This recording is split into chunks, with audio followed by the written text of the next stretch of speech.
Hello lovely people! Due to UK government advice, as an at-risk person, I am isolating myself in my house for 12 weeks. So... I don't want to talk about coronavirus too much because I think if you've clicked on this video then you're probably looking to think about anything else. But I hope you're all doing well, whether you are in isolation or just keeping on. If you're one of the wonderful people working to help the rest of us stay safe and alive, then you have my utmost respect. Whether you're a frontline medical worker or a driver delivering food and essentials to those who can't leave the house, you are making this very difficult time more bearable for us all, so thank you. Also, I'm really hoping that if you're watching this in a few months' time, that the corona pandemic kind of feels just like a weird shared nightmare and that everything is now back to normal.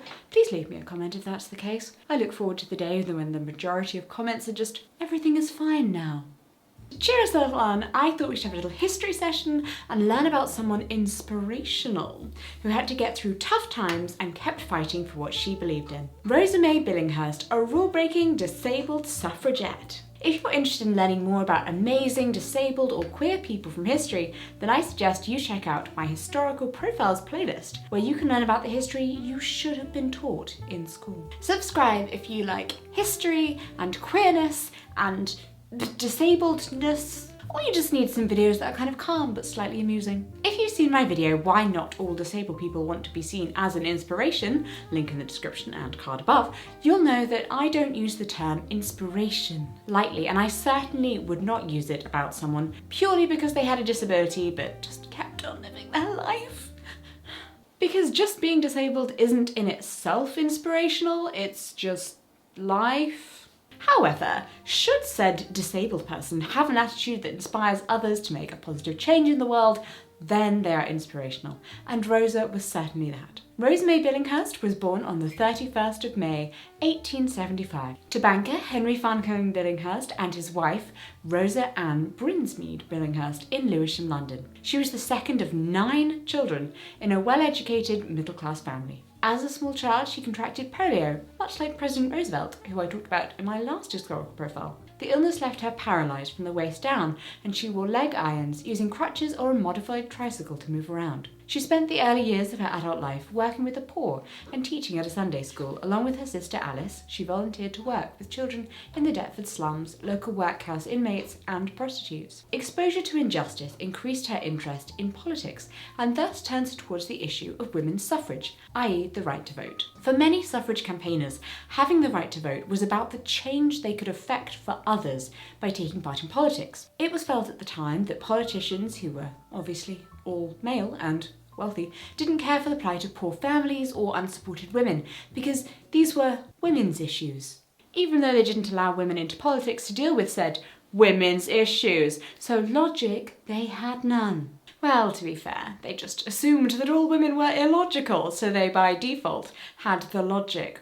They did not. Rosa believed that women's inferior position in society was impeding its progress and that giving women the right to vote would help all people, including the powerful men, if only they would let her help them. She joined the Women's Social and Political Union, the WSPU, known colloquially as the Suffragettes, in 1907 at the age of 32. She was a dedicated member and 3 years later founded the Greenwich branch of the WSPU. Founded in 1903, the Women's Social and Political Union was founded as an independent women's movement by Emmeline Pankhurst along with her daughters Christabel and Sylvia and her husband Richard. However, membership of the WSPU was only open to women and they had no party affiliation. They were described for the first time as suffragettes in January of 1906 by the Daily Mail, which supported women's suffrage. Yes, that Daily Mail.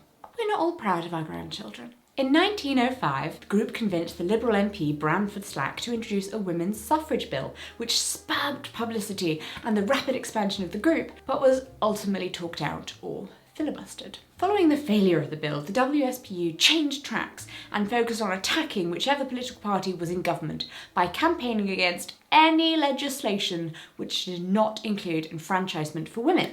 Not necessarily a good look, since that translated into abandoning other social reforms. In 1906, an envoy of 300 women, representing over 125,000 suffragettes, argued for women's suffrage with the Prime Minister, Sir Henry Campbell Bannerman, who said, wait for it, that he agreed with their argument but was obliged to do nothing at all about it, and so urged the women to go on pestering and to exercise the virtue of patience.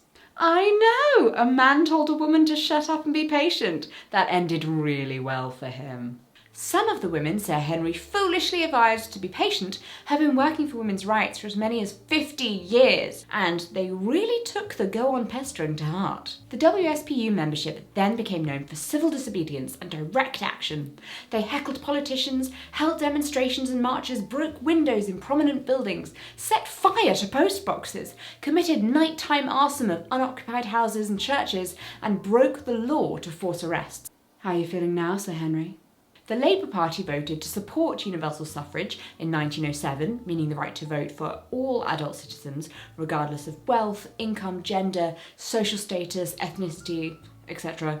Not all of the WSPU were keen on this, however, as their leadership had always accepted the property qualifications which already applied to women's participation in local elections. Wow, privileged white ladies not helping those less fortunate than themselves. So strange. I'm just saying. Suffragettes were great in many ways, and it's right that we celebrate them, but their feminism wasn't exactly intersectional. Under Christabel's direction, the group began to more explicitly organise exclusively among middle-class women and stated their opposition to all political parties. This led to a small group of prominent members to leave and to form the Women's Freedom League. It was around this time that Rosa Billinghurst joined the WSPU. That's not me calling her out, I am just saying. Despite the difficulties of navigating life with a disability in the early 1900s, Rosa was a dedicated WSPU member and became one of its best-known militants. She organised events and meetings, was regular in processions and took part in demonstrations. She relied on what was referred to as an invalid tricycle, a very high-tech wheelchair for the time. It was modelled on a tricycle and propelled by hand controls. One veteran of the suffrage movement wrote, "I remember hearing startling stories of her running battles with the police. Her crutches were lodged on either side of her self-propelling invalid chair, and when a meeting was broken up or an arrest being made, she would charge the aggressors at a rate of knots that carried all before her." Rosa's presence at marches attracted a lot of attention. She dressed in white and wheeled along with her machine decked out in coloured WSPU ribbons and Votes for Women banners. Through this, she became a recognisable public figure who drew attention to the movement, often talked about in the mainstream newspapers as the Crippled Suffragette. Side note, yes, physically disabled people are allowed to call themselves crippled or crip. No, that does not mean other people can unless stated. Along with being a regular fixture at peaceful protests, Rosa was drawn to militant action, and in 1910 she participated in Black Friday, different to the stock market Black Friday and the shopping Black Friday. The demonstration on the 18th of November saw 300 women march to the Houses of Parliament and earned its name from the violence meted out to the protesters by the police and male bystanders, some of which was sexual. The women were attacked for 6 hours that day before the police finally called things off, and 2 women later died from their injuries. Police arrested 115 women and 4 men, although the following day all charges were dropped. I couldn't find any evidence of whether the 4 men who were arrested were ones who had attacked the women or ones who supported them, and it's really worth remembering that whilst membership of the WSPU was restricted to women only, there were many men who supported the cause of women's suffrage. Rosa was taken from her tricycle by the police and thrown down a side street. They removed the valves from her tyres and bent her arms painfully behind her back, forcing her fingers at odd angles. She was left on the floor, surrounded by a hooligan crowd, she later reported, completely at the mercy of those around her. Not easily deterred, Rosa was back a few days later for the next protest, and this time used her tricycle as a battering ram to get through police lines, now with new, stronger valves. Her belief in the cause was much stronger than any thoughts of personal safety, despite the willingness of the police to exploit her physical disability. The violence of Black Friday led to a change in approach, as the WSPU were unwilling to risk similar violence again, so resumed their previous forms of direct action such as stone throwing and window breaking, which gave them time to then escape. Between 1910 and 1912, Parliament considered various bills to give some women the vote, but ultimately none of them passed. In response, the WSPU organised a window smashing campaign in March 1912, leading to 220 arrests. Rosa's first arrest was for obstructing police, but she soon moved to smashing windows, and in March 1912 she was sent to Holloway Prison, renowned for being an awful women's prison. She had been working with another suffragette, Jeannie Allen, to cause property damage, with Rosa hiding a supply of stones under the rug that covered her knees. She was sentenced to 1 month's hard labour, but the prison authorities were kind of confused about what that actually meant for someone who couldn't walk, so gave her no extra work. She received another 8-month sentence for her role in the December 1912 attacks on pillar boxes, but this time she took part in hunger strikes. Please skip to this time seen on screen if you are triggered by food. In opposition to the continuing and repeated imprisonment of many of their members, the suffragettes began the practice of hunger striking. Once imprisoned, the members would refuse all food, forcing their release. Authorities attempted to combat this with force feeding, which I really won't explain because it's awful and likely to be triggering for a lot of you, even though I did tell people to skip this. These brutal measures won the women great sympathy with the public, which didn't go down well with the government. In response, they passed the Prisoners' Temporary Discharge for Ill Health Act of 1913, more commonly known as the Cat and Mouse Act, which allowed the release of suffragettes who were close to death due to malnourishment. Officers, however, could re-imprison them again once they were healthy. It's the same way that cats play with mice. They let them go and they catch them, and they let them go and they catch them, but really they have the power the whole time. Rosa was released after just 2 weeks following brutal force-feeding sessions that left her incredibly ill and with broken teeth. She wrote and protested force-feeding once she was released, publishing graphic accounts of her experience in the suffrage journals, inspiring sympathetic MPs to raise the atrocities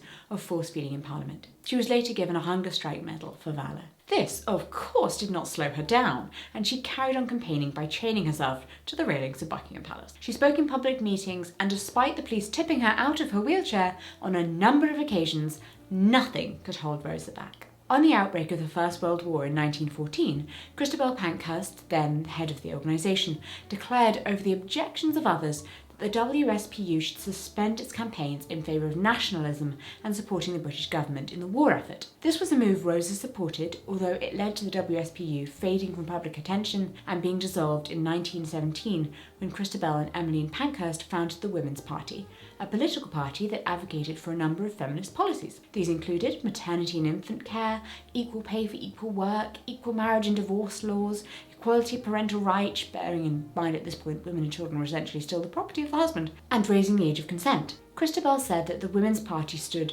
first for the defence of our frontiers and then reforms inside our frontiers to make life worth living and fighting for. Which sounds great until you realise that this stood for shaming men who didn't want to fight in the army, abolishing the trade unions, preventing people with German parentage from gaining British nationality, and smacking people in the face with colonialism by bringing natural resources from around the British Empire under British control. Oh, and obviously they were still only interested in giving wealthy, middle-class women the vote, not those darn poor ones. Again, suffragettes. Great, still problematic though.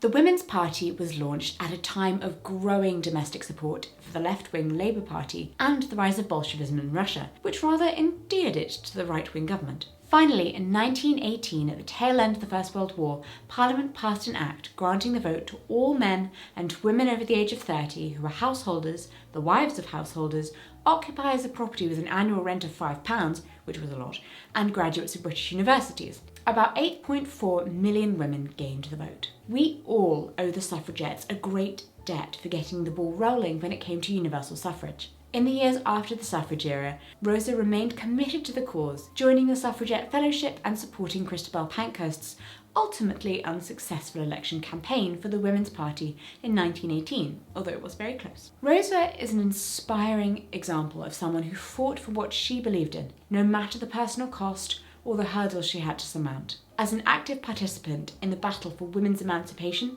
she showed that suffrage was universal and that people of all types just wanted their voices to be heard. I feel really weird about the number of articles I read about Rosa that mention how she overcame her disability to become a suffragette. And my personal opinion is that she no more overcame her disability than she overcame being a woman. Both were just aspects of her that she celebrated and fought to have recognised as being no lesser than anyone else. And I think it does her a disservice to say otherwise. It's worth noting that she wasn't the only disabled suffragette. Adelaide Knight was another activist with mobility issues who campaigned whilst using crutches and a stick. Knight was a key figure in the East End women's movement and also chained herself to the railings outside Buckingham Palace, apparently a common pastime. She was similarly arrested and served a prison sentence, and I'm sure there were many more, even if not recorded. They show us that we can still fight for what we believe in, that we can be disabled but also have the space to take on other issues, that we don't have to just be one thing. Rosa Billinghurst is listed with her name and picture alongside those of 58 other women's suffrage supporters on the plinth of the statue of Millicent Fawcett in Parliament Square in London, which was unveiled in 2018, 100 years after she won the vote. Whatever it is you believe in, whatever goal you want to achieve, don't let anyone tell you that you can't at least try, that you aren't as important or as valid or as noticeable as anyone else. You have your voice and you have your rights, and if you don't, well then you can smash your wheelchair into some policeman's ankles and see what happens. By which I mean maybe start with peaceful protest first and then we'll see what happens. Thank you so much for watching. If you've enjoyed this video, please subscribe, have a browse of my merch shelf below the video, and I shall see you next time. Stay safe.